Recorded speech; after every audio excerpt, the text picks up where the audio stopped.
Avez-vous déjà été perdu dans le choix de vos études supérieures? Avez-vous déjà été tiraillé entre vie amoureuse et vie amicale? Ou encore, avez-vous déjà tenté d'être quelqu'un que vous n'étiez pas? Bravo, vous êtes la cible parfaite de Disney Channel. Hey guys. What up? Hey! Hi. Oh! Waiting for us. You're watching? And you're watching You're watching Disney Channel. Bonjour, je fais partie de ces adolescentes qui ont passé des soirées devant des séries Disney Channel telles que La vie de Paz de Zack et Cody. Bien que la chaîne soit arrivée en 97 en France, elle était payante jusqu'en 2011. Du coup pour moi les gens qui avaient Disney Channel c'était un peu genre l'élite. Disney Channel c'est quand même à l'époque la chaîne payante la plus regardée du câble en France et aux États-Unis c'est la chaîne payante qui a connu le développement le plus rapide de toute l'histoire de la télévision. C'est aussi parce qu'on était dans une époque où il y avait souvent une télévision voire un seul écran par foyer et du coup la chaîne se donnait comme principe d'être gardienne des valeurs familiales. Et c'est un peu ce qui caractérise Disney en général, c'est le fait que c'est des productions qui sont faites pour les enfants mais dont la qualité est reconnue par les adultes, ce qui fait que l'audience est maximale. Le dernier épisode des Sorciers de Waverly Place a rassemblé 11 millions de personnes. La bande originale de Hannah Montana a été 3 fois disque de platine et la bande originale de High School Musical s'est classée première du Billboard 200 aux États-Unis. Vraiment, qui ça étonne.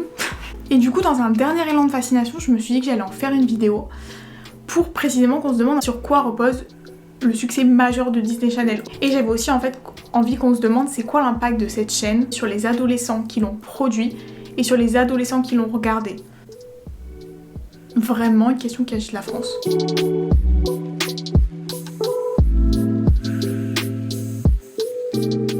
Les années 2000, c'est clairement l'âge d'or pour Disney Channel. La chaîne est dans ses 20 ans puisqu'elle a été créée en 83 aux États-Unis. Donc voilà, comme toute personne dans sa vingtaine, elle est en roue libre. En 2005 est lancée La vie de Paz de Zack et Cody. En 2006, Hannah Montana et High School Musical. En 2007, Les Sorciers de Waverly Place. Et en 2008, Camp Rock, sachant que toutes les séries citées continuaient de faire des saisons et d'avoir du succès. En termes de films également, entre 2006 et 2011, la chaîne a produit une trentaine de films.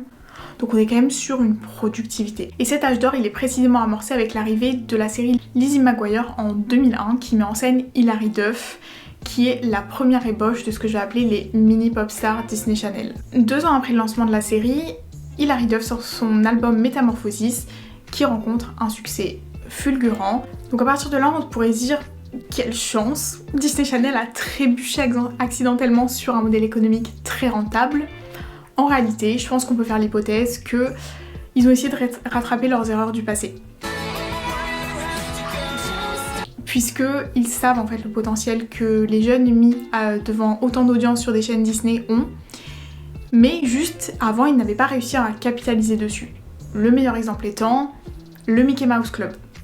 Peut-être que le Mickey Mouse Club ne vous dit rien, mais si je vous dis Britney Spears, Christina Aguilera et Justin Timberlake, c'est 3 stars en fait qui ont été lancées dans le Mickey Mouse Club des années 90, mais qui ont fait que être propulsées en fait par Disney, et Disney n'a pas du tout pu capitaliser sur leur succès. Et du coup, pour vous faire un petit historique, Baby One More Time sort en 98, Jenny in a Bottle sort en 99 et Lizzie McGuire sort en 2001. Regardez juste le visage de ces différentes personnes, je pense qu'on peut s'accorder pour dire qu'on est sur un prototype. Et là on dégage juste un modèle en fait de une série ou un film permet de produire un max de trucs dérivés autour, mais ce qui va se produire c'est que on va aussi produire un max de trucs autour de ces mini pop stars, puisque Demi Lovato par exemple, Selena Gomez ou encore les Jonas Brothers, en fait, vont chacun avoir une série ou un film à leur effigie en plus de la série originale qui les avait propulsés. Donc on est vraiment sur des enfants qui permettent une rentabilité maximum, qui sont des véritables couteaux suisses. The very first Hannah Montana album released in 2006 and would go 3 times platinum. And I don't believe Miley received any payment for this album. And if so, very minor. The certification isn't even credited to her. It says various artists.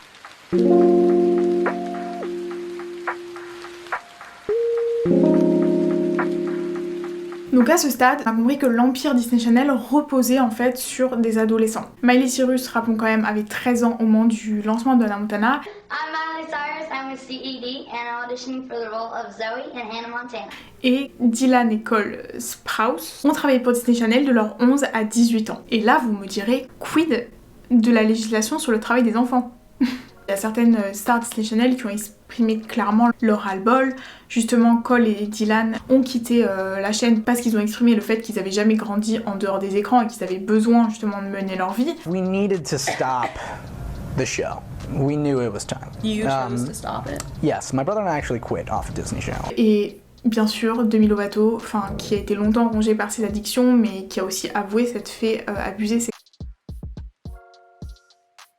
Et Joe Jonas a clairement exposé le fait que travailler pour Disney Channel, c'était avoir extrêmement de limitations en fait sur sa vie privée. Leur corps était leur métier, du coup par exemple il y avait des limitations telles que on peut pas faire des sports extrêmes. Sauf que vous allez me dire c'est normal que les enfants aient des limitations, mais là on est quand même sur une entreprise. Donc c'est quand même une relation qui est tout à fait différente qu'une relation de parent à enfant. Mais surtout ce dont je voulais parler, c'était le cas des pop stars féminines. Puisque ce ras-le-bol s'est quand même exprimé d'une manière tout à fait singulière et commune.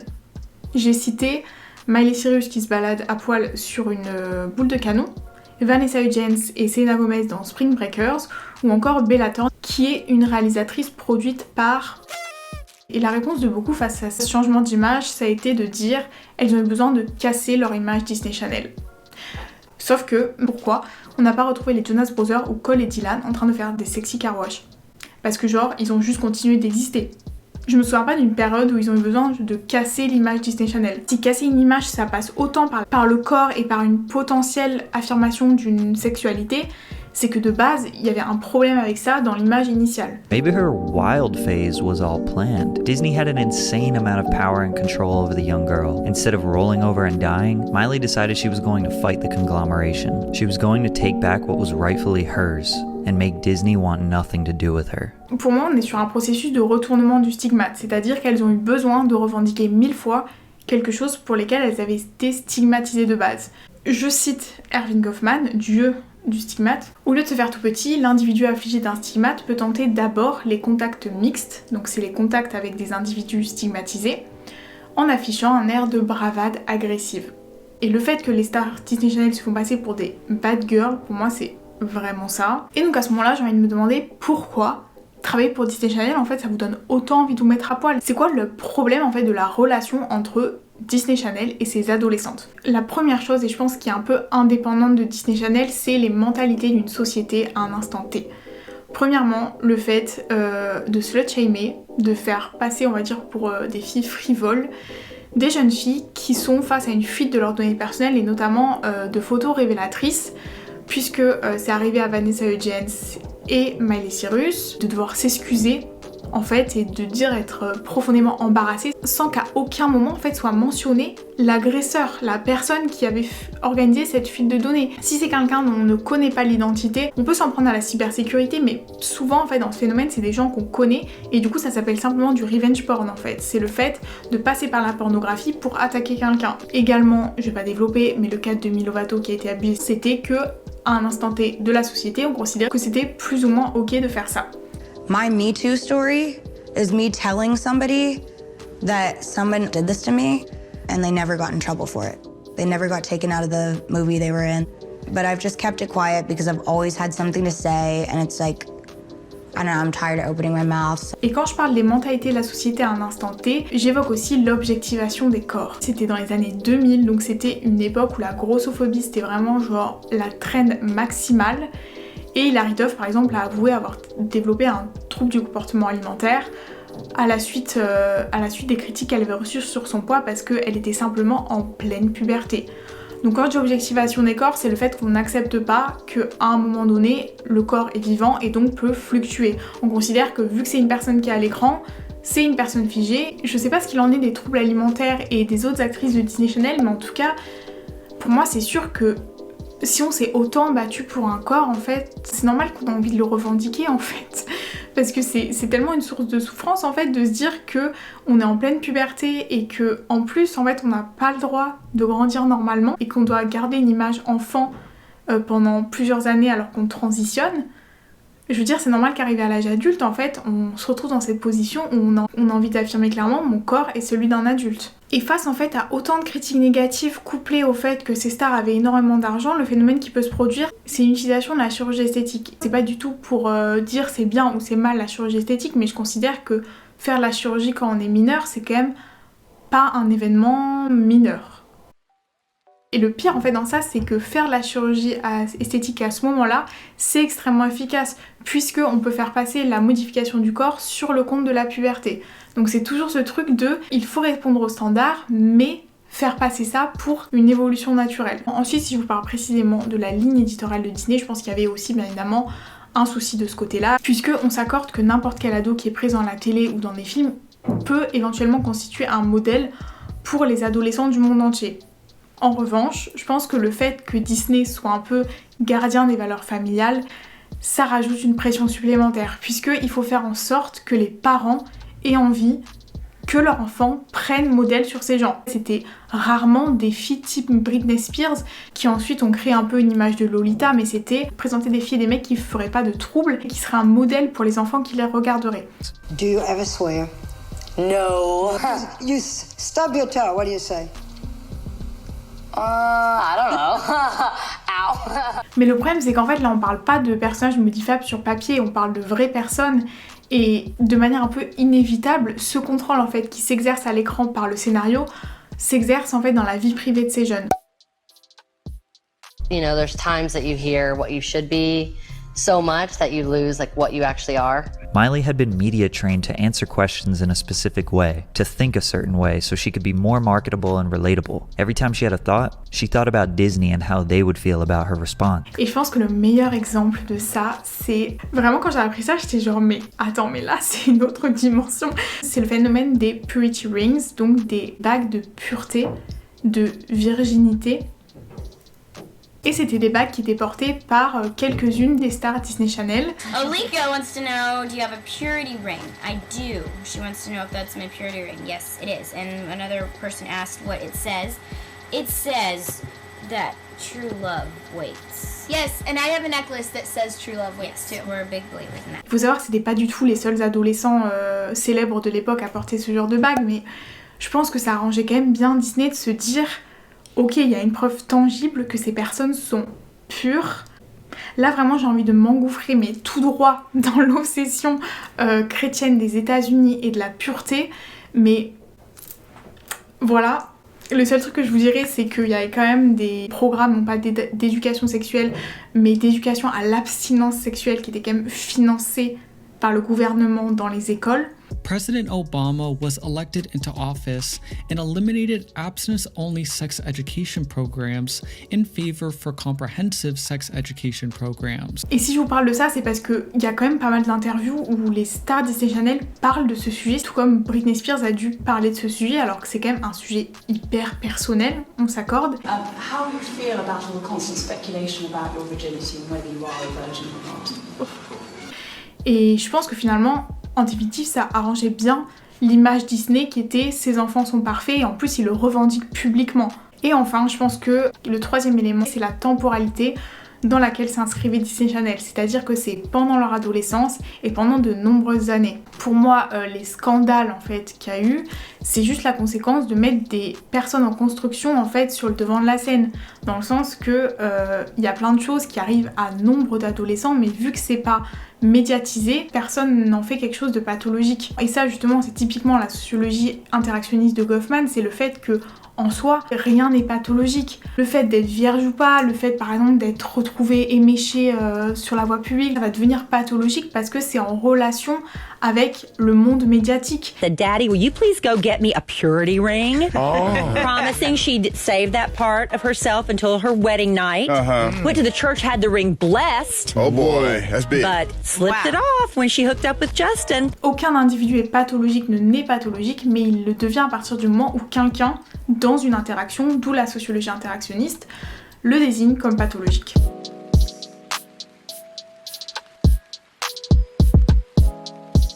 Après avoir servi le thé sur les adolescents qui ont fait Disney Channel, je voulais quand même vous parler de nous, les adolescents qui ont regardé Disney Channel. J'en profite pour vous dire que si vous êtes aussi un parent qui a écouté Hannah Montana en cachette, vous êtes également les bienvenus sur cette vidéo. You know I'm gonna be okay. Yeah. It's a party in the USA. Avant de décortiquer précisément les personnalités Disney Channel, je pense que c'est important de se demander si ces personnalités ont possiblement une influence sur les ados ou pas, en parlant du rôle de l'identification chez les enfants face à la télé. Et aussi le fait que ça amène et ça développe un amour inconditionnel pour Disney. Et en termes de Disney Channel, j'en suis la première victime. En fait, on peut identifier une période qu'on peut nommer l'identification primaire, qui est ce qui va permettre à l'enfant d'apprendre les codes de la société par mimétisme, pour au final réaliser une socialisation primaire. Souvent les objets de son identification, c'est des parents. Ce processus d'identification primaire il est extrêmement important. En idéalisant ses parents, l'enfant intériorise l'idéal du moi des parents. De manière indélébile, il va avoir intériorisé un certain nombre de processus. Mais on peut aussi avoir des gens qu'on rencontre à l'école, des gens de la famille, ou même des personnages qu'on voit dans les médias. Exemple typique, chaque fille de ma maternelle en fait avait une princesse préférée. Et en fait ça fait sens de se dire quand on est dans cette période où on est en train de se construire, on sait pas vraiment qui on est, de prendre cet étendard de ce personnage c'est moi. Puisque je sais pas encore vraiment qui je suis cette personne. Et Bernard Stiegler, qui est un philosophe qui parle notamment de ces sujets, affirme que plus un enfant va avoir des modèles identitaires figés avant l'âge de 5 ans, moins ensuite il va faire preuve de fluidité identitaire. Donc c'est un moment qui est vraiment clé. Et ce qu'on peut conclure face à Disney Channel, c'est que déjà, normalement, c'est pas une chaîne qui s'adresse à ses enfants, donc les dégâts sont limités. Cependant, la deuxième période de l'identification, c'est l'identification primaire, qui est environ de 7 à 12 ans. Et là, pour le coup, c'est typiquement la période de Disney Channel. C'est une période qui, selon Freud, est caractérisée par le fait de placer son identité dans des objets de sublimation, qui sont en fait du domaine du savoir, donc de la musique, du cinéma, ou même par exemple une matière scolaire.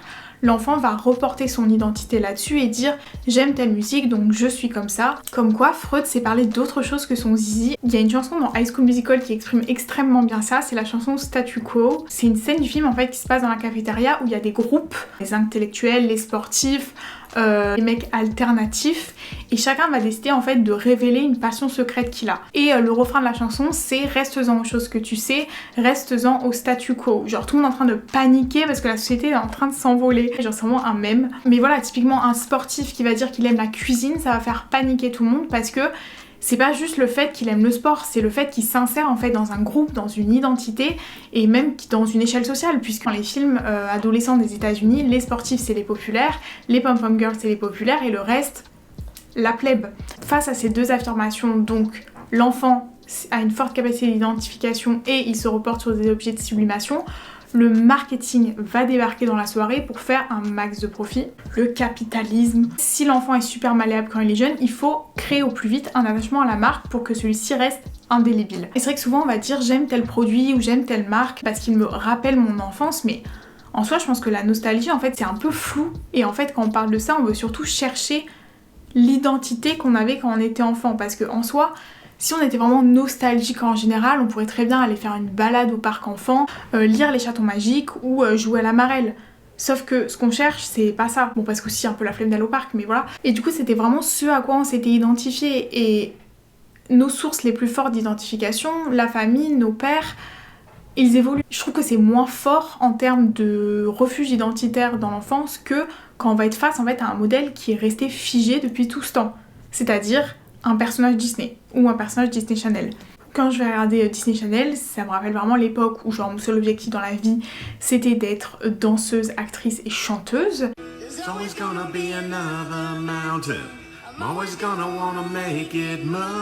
Donc en gros, attacher l'enfant à des modèles identitaires, c'est l'attacher pour la vie. Parce que dans le cas de Disney, il joue énormément sur la nostalgie. Le business de Disney se repose entièrement sur la nostalgie. Si Disney réussit ça, c'est aussi, faut le dire, parce que ses productions sont de qualité.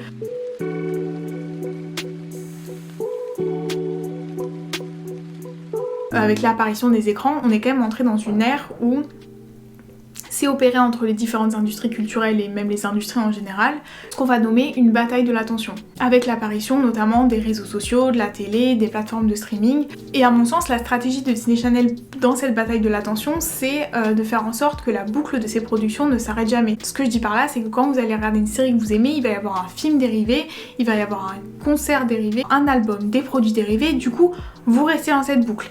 Il y a aussi le fait que Disney Channel avait vraiment le réflexe systématiquement d'introduire en fait dans les séries les prochaines stars des séries qu'ils allaient produire. Typiquement, La vie de Paz de Zack et Cody a accueilli Debbie Ryan, Vanessa Hudgens, Selena Gomez et encore plein d'autres personnages secondaires qu'on a vus dans d'autres séries.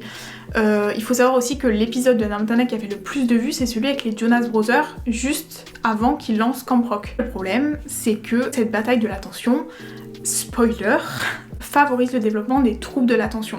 Et je pense que ça, c'est hyper intéressant d'en parler parce que je trouve surtout dans cette mouvance de libération autour de la santé mentale, on a l'impression qu'en fait c'est des problèmes qui ont toujours existé et qu'on fait que libérer la parole dessus. Souvent on parle de problèmes de santé mentale alors que c'est des problèmes de santé sociétale. Donc le développement de troubles de l'attention, c'est parce qu'il y a une grande disponibilité de contenu, mais c'est aussi parce que le fait d'être devant la télé, ça va diminuer le temps de conversation par exemple qu'on a en famille. Dans les familles américaines, en 15 ans, le temps de discussion familiale a été divisé par 3. Si on court-circuite ces structures-là, on détruit des processus de construction de l'attention. L'attention est toujours construite artificiellement. Un enfant, il faut construire son attention. L'attention n'est pas du tout un attribut neurologique. C'est pas quelque chose qui est donné de manière innée. C'est quelque chose qui est construit par une relation. Alors qu'est-ce que font les médias, comme par exemple ce téléviseur-là qui est devant ce petit enfant? Eh bien, ils interrompent l'activité sensorimotrice.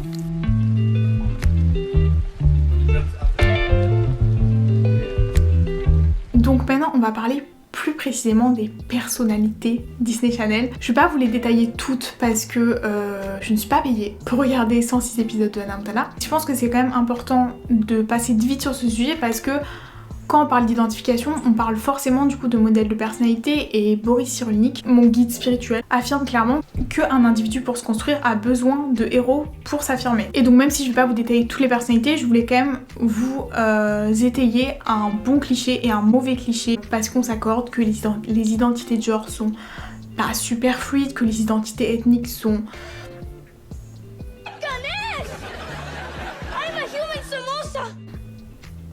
en termes de classe sociale, bon bah les pauvres n'existent pas. Je vais vous citer juste un exemple de cliché et un truc qu'on retrouve dans les séries Disney Channel, le développement du personnage principal féminin qui est un peu là, I'm not like the other girls, et j'ai un talent. Gabriela Montez qui est chanteuse, Hannah Montana qui est une star internationale, Alex qui est sorcière, ou encore dans Camp Rock, Demi Lovato c'est genre une rockeuse. Et là on pourrait se dire génial, on avance, on présente des personnages féminins sous le prisme de leur talent, au-delà de leur beauté, mais le souci c'est que ces personnages féminins sont toujours présentés en relation avec la figure de la mean girl, la fille méchante, qui est présentée comme plus superficielle quand bien même elle a un talent. Dans le cas de Sharpay, il faut quand même rappeler que cette fille a un talent de ouf en fait. Et en fait cette opposition elle est efficace parce que c'est de dire on met en personnage principal quelqu'un justement qui est plus apte à être un modèle pour vos enfants. Le problème c'est que moi je vous demande qui est l'équivalent masculin de Sharpay ou de Gigi. Faut quand même pas ignorer la dimension misogyne de cette comparaison, de dire il y a des filles qui sont de valeur et d'autres qui ne le sont pas. L'opposition entre le bien et le mal c'est caractéristique de Disney, mais on voit que sur Disney Channel ce manichéisme il est pas distribué également. Et je vous laisse regarder parce qu'il y a plein de vidéos en anglais sur le phénomène I'm not like the other girls.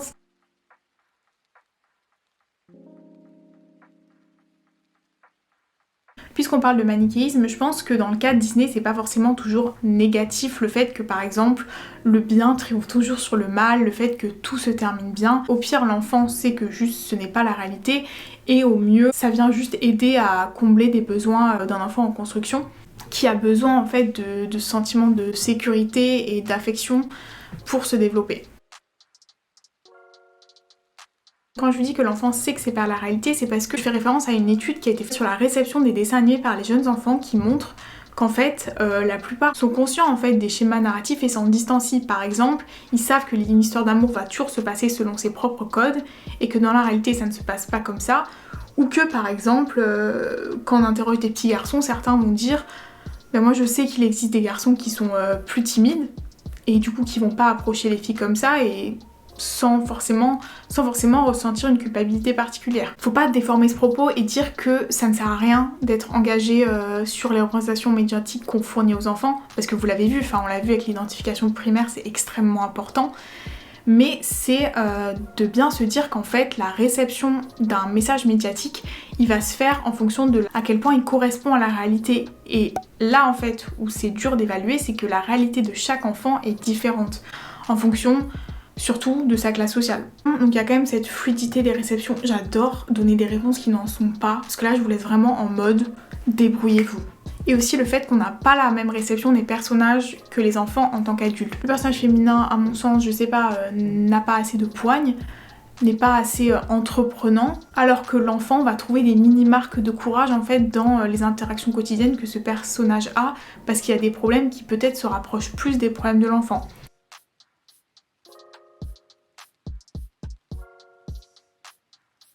La caractéristique commune de tous ces personnages, c'est qu'ils viennent des États-Unis. Oui, je vais vous parler de Disney Channel comme un soft power des États-Unis, j'ai l'impression d'être en cours d'histoire. Donc oui, le fait pour un pays d'exercer une influence autre que militaire et politique par notamment des industries culturelles. Dans mon cas personnel, je me disais, quand j'arriverai au lycée, j'aurai des grands casiers rouges et j'aurai une cafétéria de la taille de celle de High School Musical.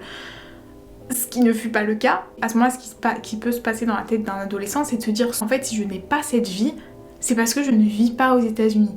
Et jusqu'à là, vous allez me dire, oui, logique. Mais ce qui est dépeint en fait dans les séries Disney Channel, c'est des grandes maisons, des grands lycées, c'est vraiment des gens qui sont aisés. Et à ce moment-là, en fait, c'est un soft power dans le sens de se dire, l'adolescent pense que s'il a pas un mode de vie comme ça, c'est parce qu'il habite pas aux États-Unis, alors qu'en fait, c'est juste qu'il y a un problème de représentation sociale. Et donc c'est le retour du fameux, de l'ultime American Dream. En tout cas, il y a un moment quand même où ce manque de crédibilité des personnages, il a commencé à se faire sentir, et notamment lors de la chute de Disney Channel.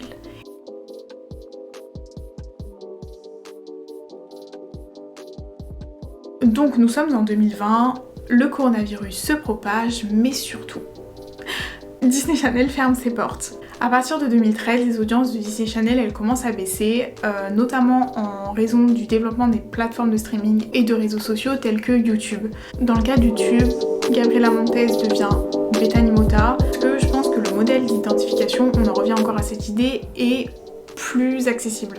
Même si les youtubeurs et youtubeuses sont souvent plus âgés que l'audience qui la regarde, comme dans les Disney Channel, ils sont plus accessibles.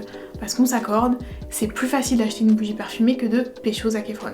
An epic Bath & Body Works Candle Day Haul. Mais surtout parce que genre, devenir youtubeur, en fait, ça paraît être 1000 fois plus accessible que être acteur, chanteur, danseur. Et d'ailleurs, on le voit dans les chiffres aujourd'hui, il y a énormément de jeunes qui affirment vouloir être plus tard influenceur, alors que j'allais dire il y a 20 ans, mais même dans l'espace de 10 ans, je pense que c'était même pas le cas. Et au-delà de ce processus d'identification, on en revient aussi à la bataille de l'attention. C'est-à-dire, Disney Channel n'a pas fait le poids en fait face à des contenus qui se démultiplient en masse et qui sont beaucoup plus courts et beaucoup plus attractifs. Genre TikTok, ma phobie. Et finalement, ce sera le succès de Disney+ qui va définitivement justifier la fermeture de Disney Channel.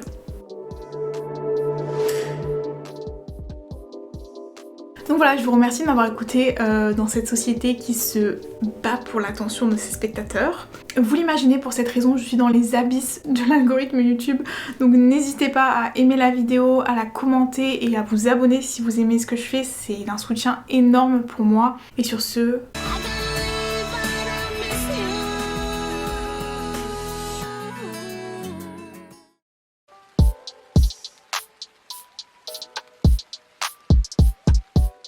I'm Belle Thorpe from Shake It Up, and you're watching Disney Channel.